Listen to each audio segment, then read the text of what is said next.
Assalamualaikum warahmatullahi wabarakatuh. Selamat pagi anak-anakku MI Unggulan Miftahul Huda, khususnya kelas 4. Bagaimana kabar kalian hari ini? Semoga kalian dalam keadaan sehat walafiat. Sebelum kita mulai materi hari ini, marilah kita berdoa terlebih dahulu dengan membaca bacaan basmalah. Bismillahirrohmanirrohim. Pada pertemuan kali ini, Bu Dwi akan menjelaskan tentang materi telinga. Tema 1, kelas 4, MI Unggulan Miftahul Huda. Telinga merupakan alat indera untuk mendengar. Telinga merupakan alat indera untuk mendengar. Setiap hari kita mendengar bermacam-macam suara, tetapi tidak semua suara dapat kita dengar. Karena telinga manusia hanya mampu mendengarkan suara yang berfrekuensi antara 20 sampai 20.000 getaran per detik Hz.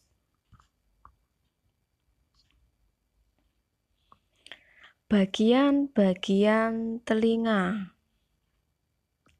Bagian-bagian telinga dibagi menjadi 3, yaitu ada bagian telinga luar, kemudian ada telinga bagian tengah, dan juga ada telinga bagian dalam. Telinga bagian luar yaitu telinga yang terdiri atas daun telinga dan juga saluran telinga dan gendang telinga. Ya, berarti telinga bagian luar itu adalah cara gampangnya begini saja. Kalian bisa melihat secara kasat mata tanpa menggunakan alat tertentu, ya. Yaitu tadi ada daun telinga, ya, kalian bisa melihat kan daun telinga. Kemudian saluran luar telinga, ya. Saluran luar telinga itu berarti yang kayak terowongan ke telinga dalam itu, kalian bisa melihat kan. Kemudian ada gendang telinga. Gendang telinga itu juga bisa kamu lihat, misalnya kamu kasih penerangan di telinga, ya. Misalnya ketika kamu bermasalah dengan gendang telingamu, luka atau apa, ketika kamu periksa ke dokter, maka dokter bisa melihat bagaimana kondisi gendang telingamu, sedang luka, sobek, atau apakah, bisa dilihat. Yang kedua yaitu telinga bagian tengah.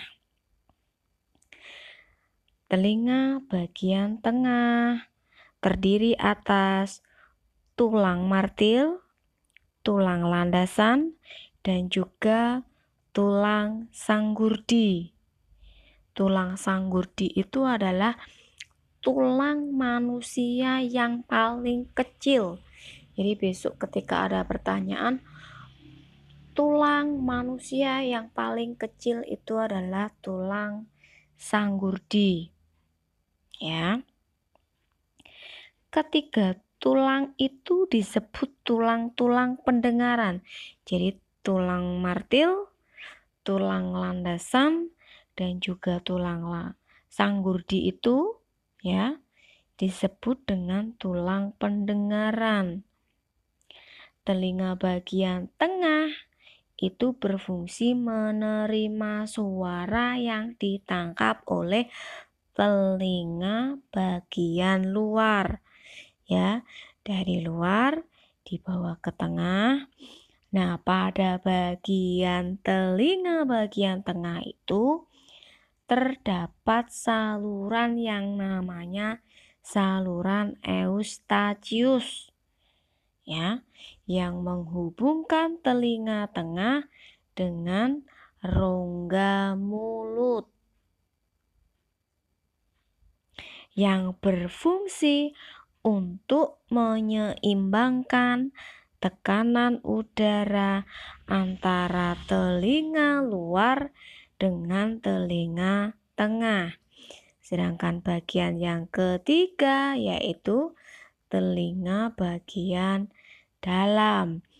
Telinga bagian dalam itu terdiri atas corong atau bundar dan 3 saluran tengah lingkaran atau biasanya sering kita sebut koklea siput, rumah siput. Pada rumah siput itu juga terdapat ujung-ujung saraf pendengaran dan alat keseimbangan tubuh. Jadi, koklea atau rumah siput itu adalah alat keseimbangan tubuh. Cara kerja telinga. Suara yang berasal dari luar masuk ke telinga melalui udara. Jadi suara yang kita dengar dikumpulkan oleh daun telinga, dimasukkan ke dalam lewat saluran telinga. Kemudian suara tersebut ditangkap oleh gendang telinga dan akibatnya gendang telinga bergetar. Getaran itu lalu diteruskan oleh tulang-tulang pendengaran. Tulang apa tadi? Ada tulang martil, ada tulang landasan, dan juga ada tulang sanggurdi. Tepatnya yang ada di ujung saraf.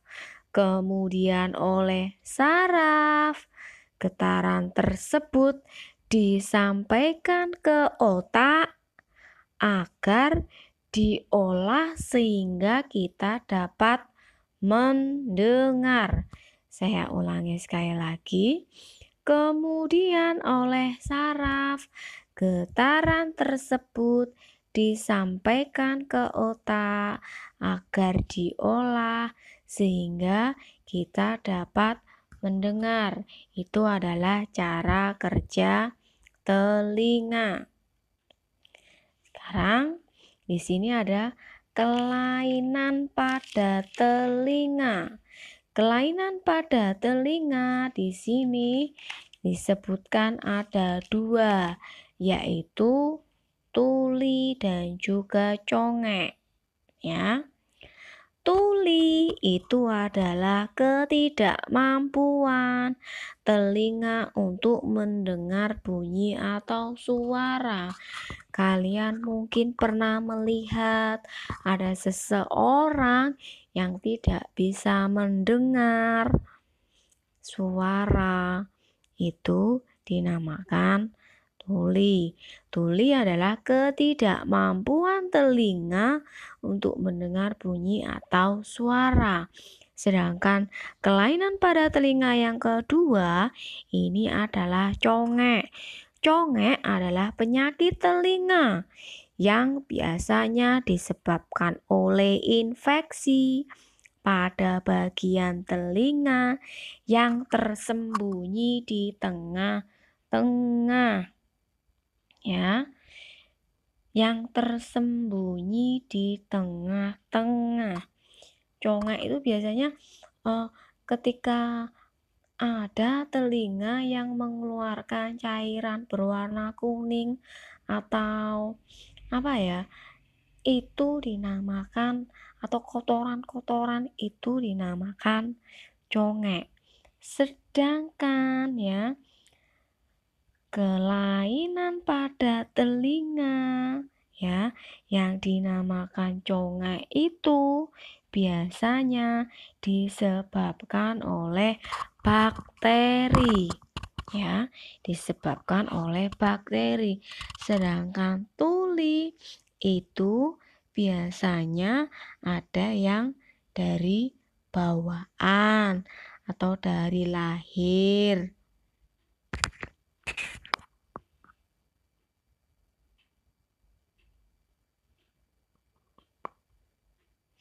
Dan tuli ini biasanya disebabkan oleh adanya kerusakan pada gendang telinga, ya, tersumbatnya ruang telinga atau rusak sehingga saraf pendengarannya terganggu.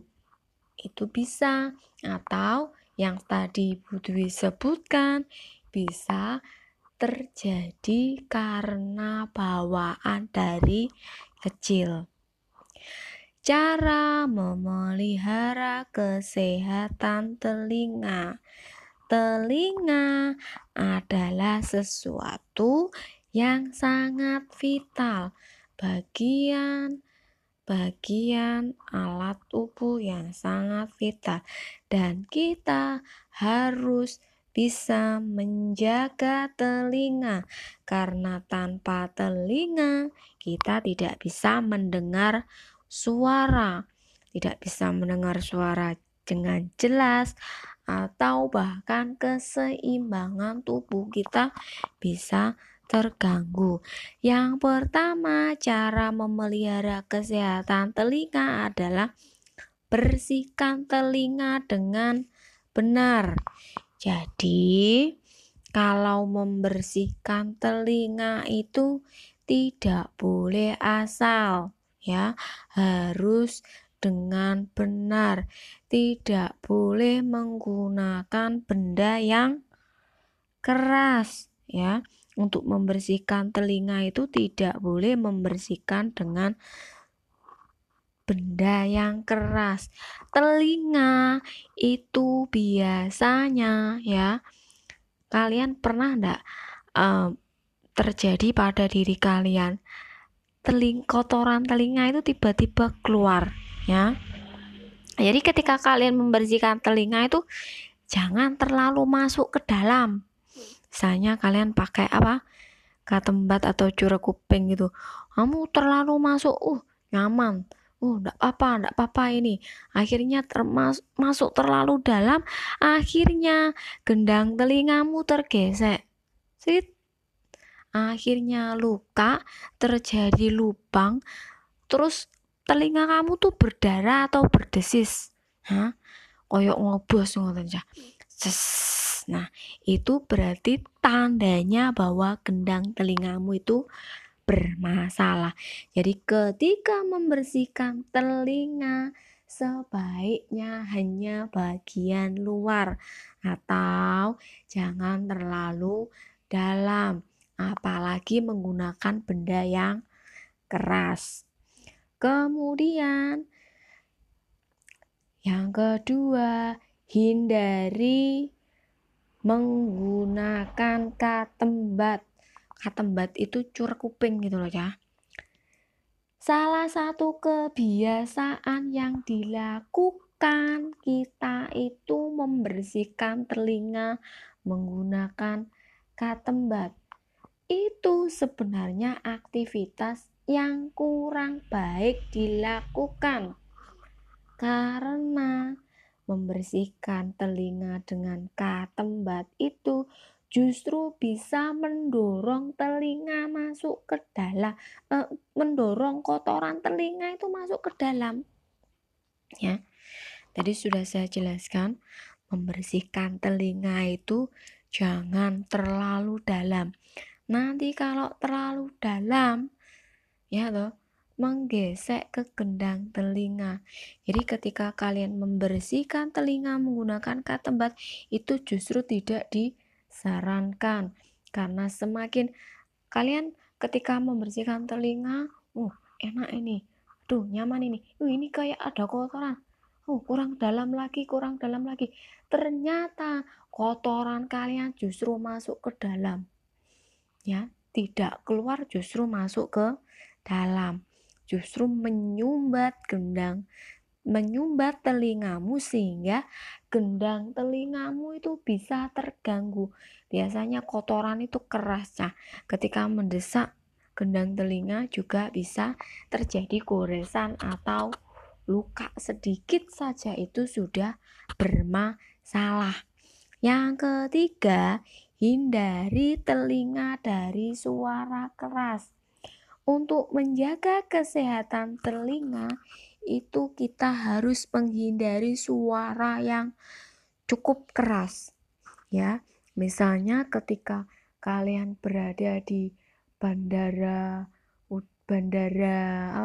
di bandara atau mendengarkan petasan atau apa, itu kita harus menutup telinga karena ketika kita membiarkan telinga kita mendengarkan suara yang keras, terlalu keras, maka itu justru bisa membahayakan telinga kita, ya.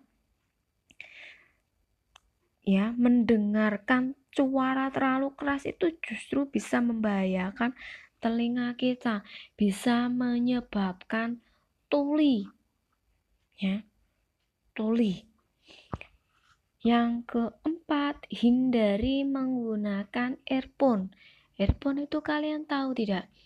Earphone itu atau headset itu loh ya. Itu mendengarkan musik, biasanya kalian suka mendengarkan musik pakai headset atau earphone itu. Enak sambil ketiduran, tidur mendengarkan headset atau earphone. Itu tidak baik, ya. Jangan Bu, sesekali boleh sesekali, tapi jangan terlalu sering karena itu bisa menyebabkan gangguan telinga, ya. Itu berarti hubungannya ke poin 3 tadi. Mendengar suara terlalu keras. Earphone atau headset itu ketika dekatkan di telinga, otomatis suaranya itu keras. Itu bisa merusak pendengaran kalian. Apalagi volume suaranya itu dikeraskan. Jangan, itu bisa menyebabkan kerusakan telinga. Poin kelima, jaga telinga agar tetap kering. Jadi, misalnya saya ambil contoh ketika kalian berenang, ya. Ketika kalian berenang, sebaiknya kalian menggunakan penutup kepala itu. Rambut, telinga, itu dibungkus pakai penutup kepala yang suka renang-renang itu. Supaya telinganya itu tidak terkena air. Ada ini, biasanya kalian itu ketika itu telinga kalian berenang atau mandi, main-main air, ketika telinga kalian itu terkena air, justru kalian malah memasukkan air ke dalamnya terus dimiring-miringkan, ya. Itu justru suatu tindakan yang keliru karena kita harus menjaga telinga agar tetap kering, dibersihkan, ya. Yang luar itu dibersihkan, kalau ada air masuk dibersihkan, tapi jangan terlalu dalam. Jaga telinga agar tetap kering. Yang terakhir, rutin periksa ke dokter, ya. Untuk kalian, kalau telinga kalian bermasalah atau kenapa-kenapa, langsung cerita kepada orang tua kalian. Jangan malu, jangan sungkan, ya. Karena telinga itu adalah indera pendengaran, ya. Itu indera pendengaran sangat vital untuk kalian, ya. Sangat rentan terjadi sesuatu. Jadi kalau ada masalah pada telinga kalian, apapun itu, langsung matur bilang ke orang tuanya, ya. Jangan sampai kita menyesal karena kita tidak menjaga indera pendengaran kita, telinga kita yang sudah diberi Allah, ya. Segera konsultasi kepada dokter, dokter THT, ya. Dokter THT jika bermasalah telinga, THT, dokter THT, telinga, hidung, dan tenggorokan, ya. Demikian materi yang Bu Dwi sampaikan. Semoga kalian semangat belajar, tetap semangat belajar. Ingat pesan Bu Dwi, jaga kesehatan, ya. Telinga adalah sesuatu alat indera yang diberikan Allah kepada kita dan kita harus menjaganya. Jangan lupa pakai masker dan tetap cuci tangan. Wassalamualaikum warahmatullahi wabarakatuh.